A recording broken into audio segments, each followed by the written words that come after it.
What's going on, everyone? Welcome back to GEA Fan TV. My name is Aaron and we are back again to look at what would have happened in the National Football League. Alright, so then we would have had Division 1. So how would Division 1 have finished if the National League had have continued as it was? So how would Division 1 have finished in the National Football League?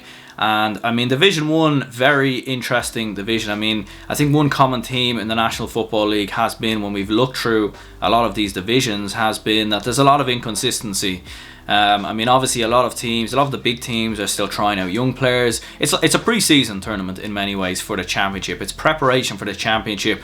It's getting ready for the championship. And I mean, Division 1 in many ways has been interesting. I mean, if we look at just some of the facts and figures of the Division 1 in general, so home difference has been vital in the National Football League in Division 1. I think it's been vital across the whole of the National Football League, but in Division 1 in particular, it has been massive because there's only been 5 away wins and only 3 counties have lost at home. So, you know, when you think about it, of the 20 games that have been played in the National Football League in Division 1, there's only been 5 away wins. That just shows you how important that home form is, and only 3 out of the 8 counties have lost at home. So very interesting statistic that was, in my opinion. And also, so only in 7 out of the 20 games has the winning margin been more than 3 points, when, you know, again, if you were to calculate a percentage on that, very small amount. So, you know, on 13 occasions there's been 1-point victories, 2-point victories, draws. So very much shows that it's a very difficult division to call, very difficult division to predict.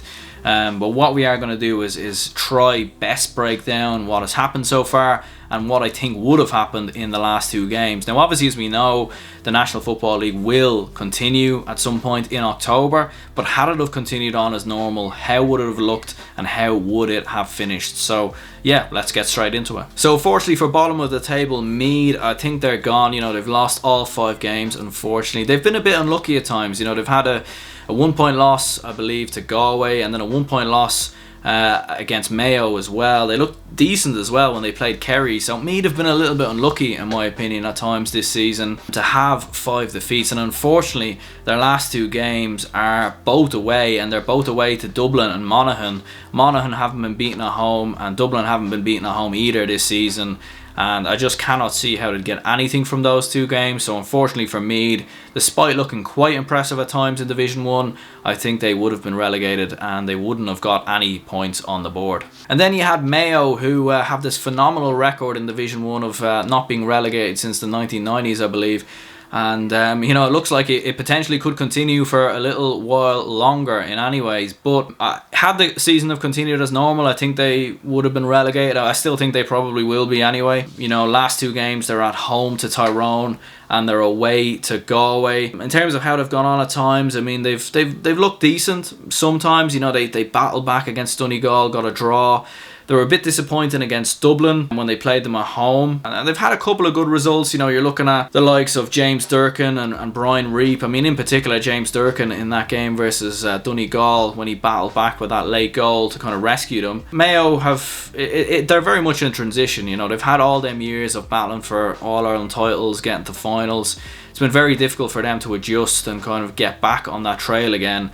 And of course, you know, James Horan has very much had to bring through young players and make a lot of changes. And it would have been difficult for them to survive. You know, their last 2 games, as we were saying before, home to Tyrone and away to Galway. Tyrone and Galway very much in the promotion fight. So it certainly would have been difficult. I mean, as we said before, home form a massive difference, and going at home to Tyrone would have been crucial. But I mean, we'll have to break through the last few fixtures when we get to it. But certainly for Mayo, the season hasn't gone as well as they would have expected, but there certainly have been some bright moments in there. And then we have both Donegal and Monaghan, who are both locked on 5 points each. Now, certainly a lot to discuss in terms of Donegal. I mean, they've had some good moments this season. They've certainly had some disappointing moments.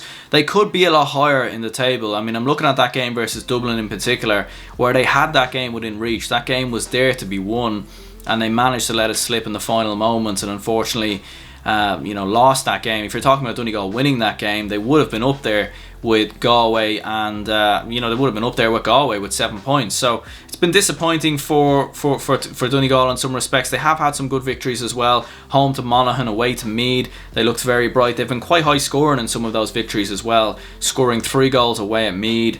And in their game versus Monaghan, they scored 2-12, so they have been quite impressive as well. Their last 2 games would have been interesting as well, so they would have been away to Kerry, and then they would have been home to Tyrone. And interestingly enough, whenever the National League season does return, their first game in the Ulster Championship is actually home to Tyrone as well. So kind of crazy, really, when you think about it. It'll be very interesting to see what happens when that game comes around.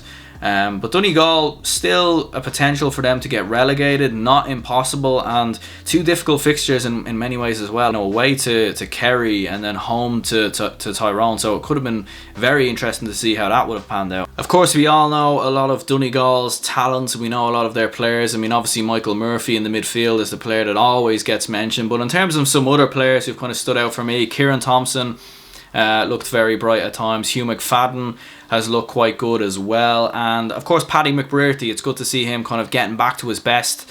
I thought in 2019 he wasn't as good as what he was in 2018. I thought in 2018 he had one of the best seasons he has had, but in last year he was quite disappointing at times. He struggled to get into the form that he was in 2018, so it was good to see him kicking a couple of points, getting on the goal sheet as well. Hopefully we can see more from him. And then you had Monaghan, of course. I mean, Monaghan very good at home this season, you know, haven't been beaten at home, have caused a lot of surprises at times, have put it up to a lot of teams. Home to Meath and home to Kerry as well in their final 2 games, which I think is very significant. You know, obviously Conor McManus has been, you know, back to his best this season after a disappointing year last year from Monaghan with the return of Seamus McEnany as their manager. Some other players worth pointing out: Conor McCarthy looked very bright. Jack McCarron has looked very good as well, as Monaghan really try to get back to where they belong in many ways. And you know, one thing I'd probably worth pointing out from Monaghan is that even in their defeats to Galway and Kerry,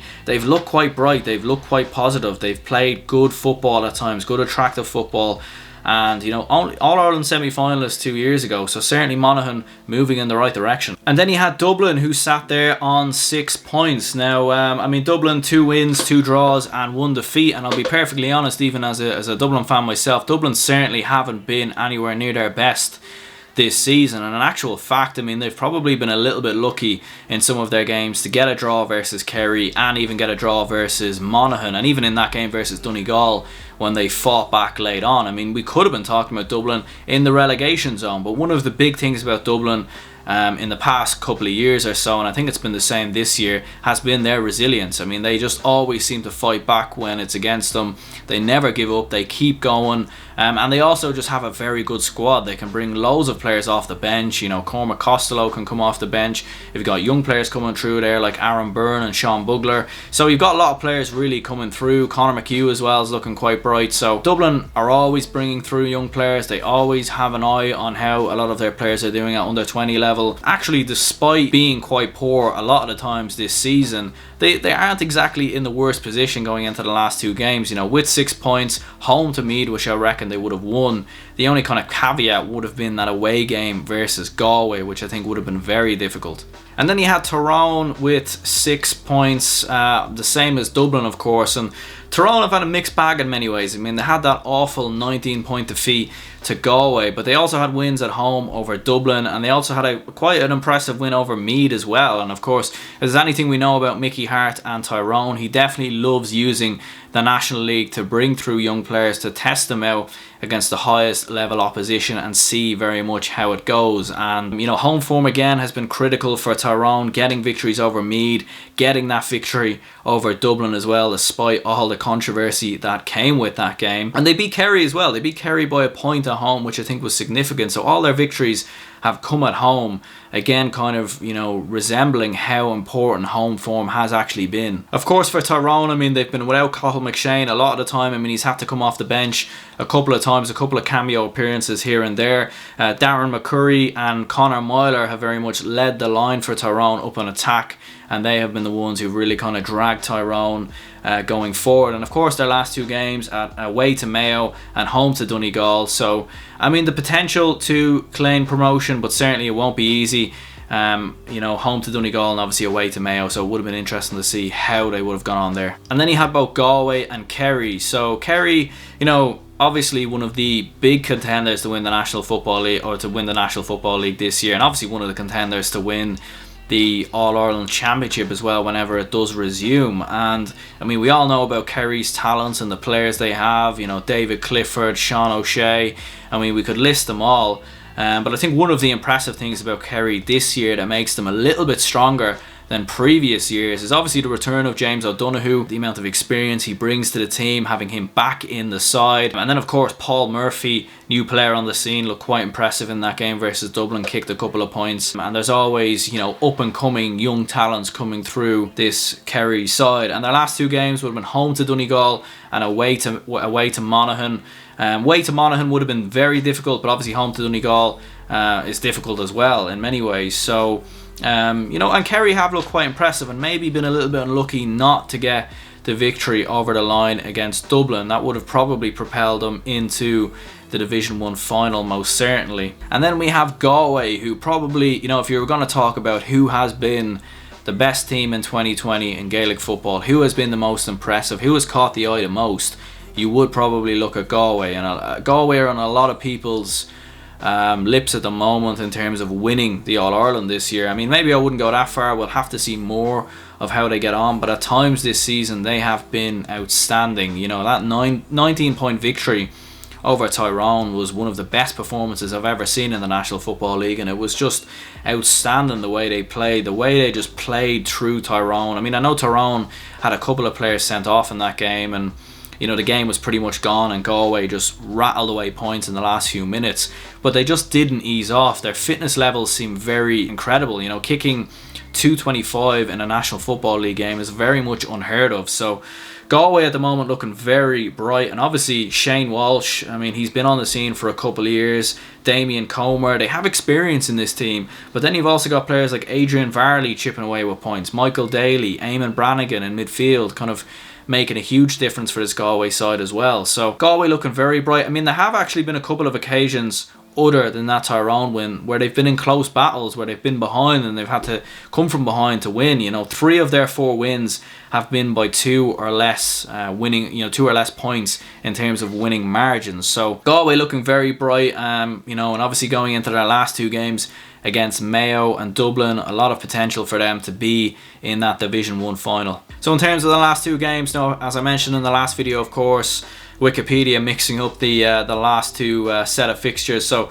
round 6, Galway versus Dublin, Mayo versus Tyrone, Kerry versus Donegal, and Monaghan versus Meath. So a lot on the line, and certainly you're looking at Galway versus Dublin, huge game in many ways, because Galway win this and Kerry beat Donegal. It very much takes Dublin out of the equation to play in the Division 1 final, and unfortunately I think that's what would have happened. I reckon Galway would have beat Dublin. Galway at home, just very impressive, very hard team to beat, and Dublin unfortunately just haven't been at their best under Dessie Farrell. A new manager coming in, making a couple of changes, trying to get used to the squad, getting used to a lot of the people, getting used to working with them, see what their strengths and weaknesses are and whatnot. And unfortunately I think Galway would have capitalised on that and won this game with how strong they have been at home. Mayo versus Tyrone, do you know what, although Mayo have had a very disappointing season, if you look at the fact that Tyrone away from home haven't been quite good, and I reckon Mayo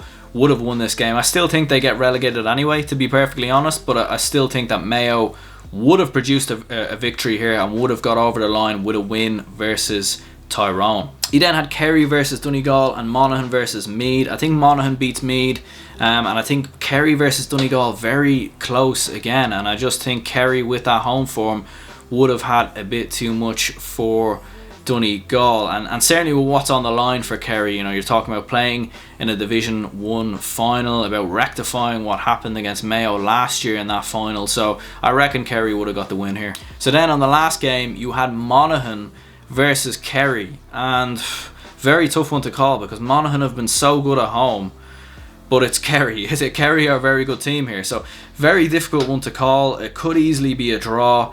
I reckon Kerry would have just edged it, but I think it could have been very close. It could have been very close indeed. I reckon Kerry maybe edge it by a point, But at the same time, I think Monaghan could have easily won this as well. I mean, we'll have to wait and see when the National League does return how different things might be then. You also had Dublin versus Meath there. I reckon Dublin would have won. I reckon Galway would have beaten Mayo as well. And Donegal versus Tyrone would have been a very interesting one as well, to kind of get Donegal back in the mix a little bit. And I think they would have won as well. So I think Donegal would have won. So then obviously that would have wrapped up Division 1. It would have been Galway versus Kerry in the Division 1 final. And it would have, of course, been Mayo and Meath to get relegated. And, you know, as we said before, unfortunately for Mayo, I mean, finishing with 5 points and still getting relegated is quite unfortunate in many ways, but I think that's just kind of how it would have went. I mean, who knows how Galway versus Kerry in the final would have went. I think with the form that Galway are in, I think they probably would have won that game. But I think with Kerry, you know, if Kerry could win the National League, get a victory, get a trophy at Croke Park, it could do them the whole world of good going into the All-Ireland season. So we'll have to see how it actually does play out. But in terms of how it would have played out before the league got suspended, this is what I think would have happened. But anyway, lads, this is going to be the end of the video. And obviously this is the end of my 3-part series where we looked at how the National League would have finished. And yeah, lads, of course I do have more videos and more plans coming up. Do let me know down in the comments below what you think would have happened in Division 1. In terms of how it would have panned out, who would have been in the promotion chase, who would have finished in the top 2, and who would have been relegated. I mean, who knows? Maybe Donegal gets relegated, maybe Dublin gets relegated. I mean, who knows what would have happened, you know, going into the final games. But anyway, lads, that is going to be the end of the video. Do leave a like, subscribe, all that stuff. My name is Aaron, and I'll speak to you soon.